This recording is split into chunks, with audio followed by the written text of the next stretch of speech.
Assalamualaikum warahmatullahi wabarakatuh. Saya Riko Saputra, NPM 2021-4350-0135 akan menjelaskan tentang metode penugasan kasus maksimasi. Di sini sudah ada soal di mana sebuah perusahaan mempunyai 5 orang karyawan yang harus ditempatkan di 5 pekerjaan yang berbeda. Kontribusi keuntungan dari masing-masing karyawan bila ditempatkan di tugas-tugas yang ada dapat dilihat di dalam tabel di atas ya. Pertanyaannya, bagaimana menugaskan kelima karyawan untuk menyelesaikan kelima jenis tugas agar total keuntungannya maksimum di dalam rupiah? Oke, yaitu langkah pertama, untuk kasus maksimasi kita harus cari nilai maksimal dari masing-masing baris atau pada masing-masing kolom karyawan ini ya. Karyawan A maksimalnya berapa, dan seterusnya. Di sini kita dapat untuk karyawan A nilai maksimalnya ada 15, untuk karyawan B nilai maksimalnya ada di 15 juga, untuk karyawan C nilai maksimalnya ada di 12, untuk karyawan D nilai maksimalnya ada di 16, dan untuk karyawan E nilai maksimalnya ada di 17. Kemudian setelah kita menemukan nilai masing-masing dari baris atau dari karyawan, kemudian kita kurangkan semua nilai yang ada pada baris ini dengan nilai terbesarnya. Jadi 15 dikurang 10, 15 dikurang 12, 15 dikurang 10, 15 dikurang 8, dan seterusnya pada semua baris. Sehingga kita akan mendapatkan hasil demikian, yaitu 15 kurang 10, 5, 15 kurang 12, 3, 15 dikurang 10, 5, 15 dikurang 8, 7, 15 dikurang 15, 0, dan seterusnya. Kemudian setelah itu, untuk meminimumkan opportunity loss ini, kita harus mencari nilai terkecil pada setiap kolom-kolom atau kolom tugas ini, yaitu ada pada kolom 1 nilai terkecilnya adalah 1, kolom 2 adalah nilai terkecilnya adalah 1, kolom 3 nilai terkecilnya adalah 3, kolom 4 nilai terkecilnya adalah 0, kolom 5 nilai terkecilnya juga 0. Kemudian setelah ditemukan nilai terkecil dari masing-masing kolom ini, itu dikurangkan oleh nilai masing-masing kolomnya juga. Jadi seperti 5 dikurang 1, 1 dikurang 1, 1 dikurang 3, 1 dikurang 3, dan 1 dikurang 7. Kemudian begitu seterusnya pada setiap kolom, sehingga kita mendapatkan hasil demikian. Setelah mendapatkan ini, langkah selanjutnya adalah kita memberikan garis horizontal dan vertikal pada nilai yang ada nolnya. Yes, contohnya seperti ini. Ini karena ada nolnya, kita kena garis. Ini juga kena garis. Ini juga kena garis.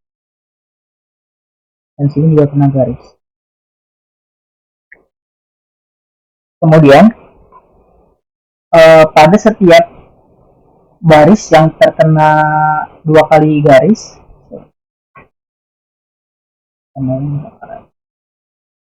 ini di sini ada angka 2, angka 5, dan angka 0. Setelah kita tambahin, kemudian kita cari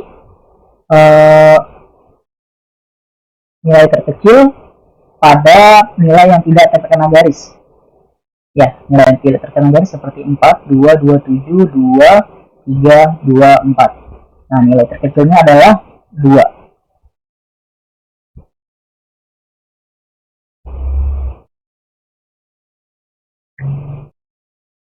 Kemudian setelah itu, untuk angka-angka yang tidak terkena garis, kemudian angka ini dikurangi oleh angka terkecil yang tidak terkena garis. Seperti 4 dikurang 2, 2 dikurang 2, 2 dikurang 2, 7 dikurang 2, 2 dikurang 2, 3 dikurang 2, 2 dikurang 2, dan 4 dikurang 2. Sedangkan nilai yang terkena 2 garis ini eh, dia harus ditambah dengan angka terkecil yang tidak terkena garis. Ini khusus untuk angka yang terkena 2 garis horizontal dan vertikal. Seperti angka 2, 5, 0, di mana 2 ditambah 2, 5 ditambah 2, dan 0 ditambah 2. Sehingga kita mendapatkan hasil demikian. Setelah kita mendapatkan hasil demikian, langsung saja kita masukkan di mana angka 0 adalah angka yang paling optimal untuk dikerjakan pada karyawan masing-masing. Jadi angka 0 pada kolom A ada di kolom atau tugas 2, 3, dan 5. Pada karyawan B tugas 1, tugas 4, ya itu saja. Yang untuk karyawan C ada di tugas 1, tugas 2, dan tugas 5. Pada karyawan ini D. Pada karyawan D ada angka 0-nya ada di tugas 2,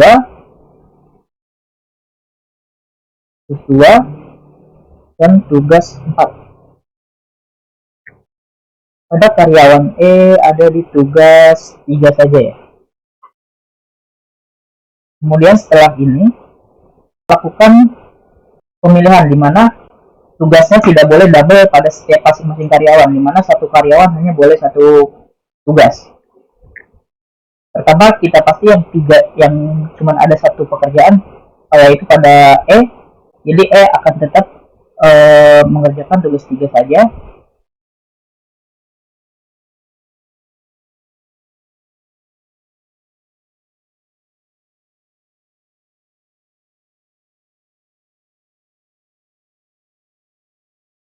Sedangkan di sini sudah angka 3 sudah dikerjakan oleh E, jadi dicoret. Maka A tidak akan mengerjakan tugas 3 lagi karena sudah dikerjakan oleh karyawan E. Kemudian kita cek yang lainnya. Di sini A bisa mengerjakan 2 dan 5. Berarti di sini C tidak bisa mengerjakan 1 karena sudah dikerjakan oleh B. Dan C juga tidak bisa mengerjakan 2 karena sudah dikerjakan A. Dan C mengerjakan 5 sehingga yang A tidak bisa mengerjakan pekerjaan 5 atau tugas 5. Di sini karena 2 sudah dikerjakan oleh A, maka dia tidak bisa mengerjakan. Dan di B, dia tidak bisa mengerjakan pekerjaan atau tugas 4, maka dicoret. Jadi di sini kita dapatkan karyawan A mengerjakan tugas nomor 2, karyawan B mengerjakan tugas nomor 1, karyawan C mengerjakan tugas nomor 5, dan karyawan D mengerjakan tugas nomor 4. Setelah mendapatkan angka ini, kita kembali lihat ke tabel awal di mana pada karyawan A tugas 2 memiliki nilai sebesar 12.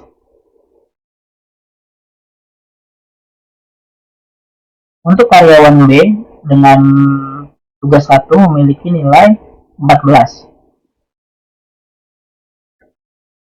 Kemudian untuk karyawan C nilai dengan tugas 5 memiliki nilai 12.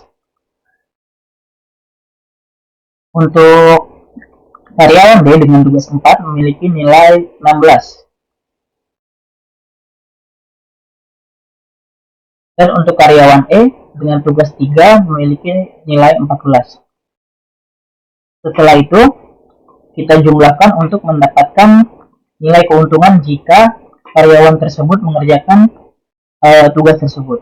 Ini kita jumlah aja.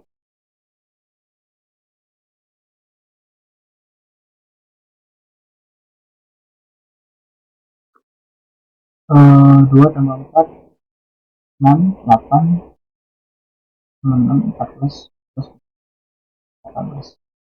Ini 8.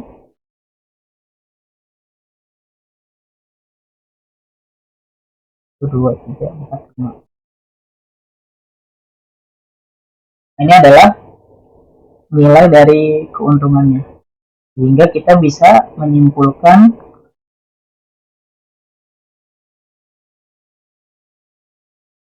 jadi dengan karyawan tersebut mengerjakan tugas yang telah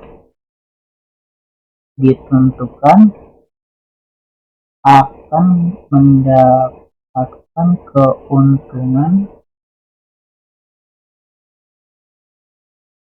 maksimal senilai 68, kita buat 68.000 rupiah aja ya, 68.000.